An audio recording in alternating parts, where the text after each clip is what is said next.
Welcome to my YouTube channel the world of মিষ্টি। আর আজ আমরা কথা বলবো ভূত নিয়ে। ভূত হলো একটা বহুল চর্চিত বিষয়। প্রচুর মানুষ আছেন যারা ভূতের ব্যাপারে একদম বিশ্বাস করেন না, আবার এমন বহু মানুষ আছে যারা এই ভূতের উপস্থিতিকে উপলব্ধি করেছেন। তো আমি দেখে নিতে চাই এমন কিছু জায়গা যেখানে আজও তেনাদের উপস্থিতির কথা শোনা যায়। জায়গাগুলির মধ্যে প্রথমেই উঠে আসে হাওড়া ব্রিজের কথা। এখানে বহু মানুষ আত্মার উপস্থিতি উপলব্ধি করেছেন এমন দাবি করেন। শোনা যায় এখানে বহু মানুষ হুগলি নদীতে হাত ভেসে থাকতে দেখেছেন। এও শোনা যায় এখানে বহু মানুষ কান্নার শব্দের সাক্ষী হয়েছেন। কিন্তু তারা যদি এই ঘটনার মধ্যে কোনোভাবে হস্তক্ষেপ করতে চেয়েছেন, তো তাদের জীবনেও ঘনিয়ে এসছে ঘোর বিপদ। এখানে মানুষজন বিশ্বাস করেন যেসব মানুষ ইচ্ছাকৃতভাবে বা অনিচ্ছাকৃতভাবে এই নদীতে ডুবে মারা গেছেন, এর সবই হচ্ছে তাদেরই আত্মা।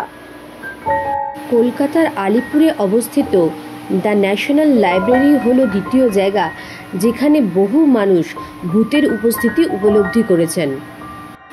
বহু মানুষ বলেন তারা যখন এই লাইব্রেরিতে বসে একা একা বই পড়ছে, হঠাৎই তখন তারা ঘাড়ের কাছে অনুভব করে উষ্ণ নিঃশ্বাসের স্পর্শ।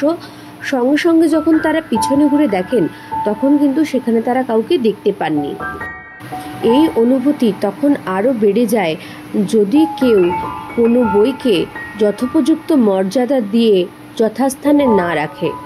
এমনও শোনা যায় বহু মানুষ এখানে পায়ের শব্দ শুনেছেন, কিন্তু পরবর্তীকালে ঘুরে পেছনে কাউকে দেখতে পাননি। এখানের লাইব্রেরিয়ানরাও অনেক সময় বলেন যে তারা চেয়ার ঘষড়ে নিয়ে যাওয়ার আওয়াজ শুনেছেন। ফাঁকা লাইব্রেরিতে ধূপধাপ করে বই পড়ে যেতেও দেখেছেন তারা। পরবর্তী জায়গা হচ্ছে কলকাতার শোভাবাজারের পুতুল বাড়ি। এই বাড়ির একটা ইতিহাস আছে। শোনা যায় 1920 শতকে অভিজাত ব্যবসায়ী পরিবার মল্লিকরা এই বাড়ি তৈরি করেন। এও শোনা যায় এই অভিজাত বংশের একজন মেয়ে ছিল মোনা। বাচ্চা মোনার ছোটবেলা থেকেই পুতুলের উপর ভীষণ আকর্ষণ ছিল এবং এই পরিবার বিভিন্ন দেশ থেকে বিভিন্ন ধরনের পুতুল এনে দিয়েছিলেন ওই বাচ্চা মেয়েটির জন্য। কিন্তু পরবর্তীকালে ওই বাচ্চা মেয়েটি অদ্ভুতভাবে মারা যায়। লোকমুখে এও কথিত আছে বাড়িটি নদীর পার্শ্ববর্তী এলাকা হওয়ায় বহু ব্যবসায়ী বাণিজ্যিক কারণে এখানে আসতেন এবং সেই ধনী ব্যবসায়ীরা বহু মেয়েদেরকে অত্যাচার করেছেন, তাদের ধর্ষণ করেছেন এবং সেই সব মেয়েকে মেরেও ফেলা হয়েছে এই বাড়িতেই। তো সেই সব অতৃপ্ত আত্মারা আজও এখানে তাদের উপস্থিতি আমাদের জানান দেন। পরবর্তী ভুতুড়ে জায়গা হচ্ছে কলকাতার রাইটার্স বিল্ডিং। এখানে বহু মানুষ মৃত ক্যাপ্টেন সিমসনের আত্মাকে হেঁটে বেড়াতে দেখেছেন।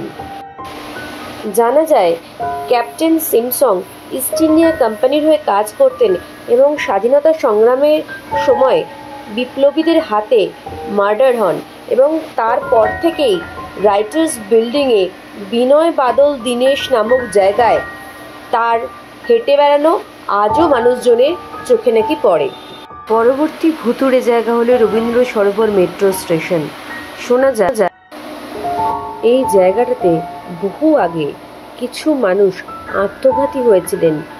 আজও মানুষ যখন এই জায়গাটা পার করে রাত্রির বেলা, বহু মানুষ সাক্ষী হয়েছেন কিছু অদ্ভুত ভৌতিক ঘটনার। আজকের গল্প এতটুকুই। আবার আগামী দিনে ফিরে আসবো আপনাদের কাছে নতুন কিছু জানা অজানা ভুতুড়ে জায়গার খবর নিয়ে। ততদিন যদি আপনাদের আমাকে ভালো লেগে থাকে, আমার গল্প ভালো লেগে থাকে, প্লিজ আমার চ্যানেলে একটা সাবস্ক্রাইব করে দেবেন, আর পছন্দ হলে একটা লাইক করে দেবেন। আর যে কোনো রকম মন্তব্য কমেন্টে শেয়ার করুন, তাতে আমি বুঝতে পারি আপনারা কী ধরনের গল্প পছন্দ করছেন। আশায় থাকবো আপনাদের ভালোবাসার। ততদিনের জন্য শুভরাত্রি।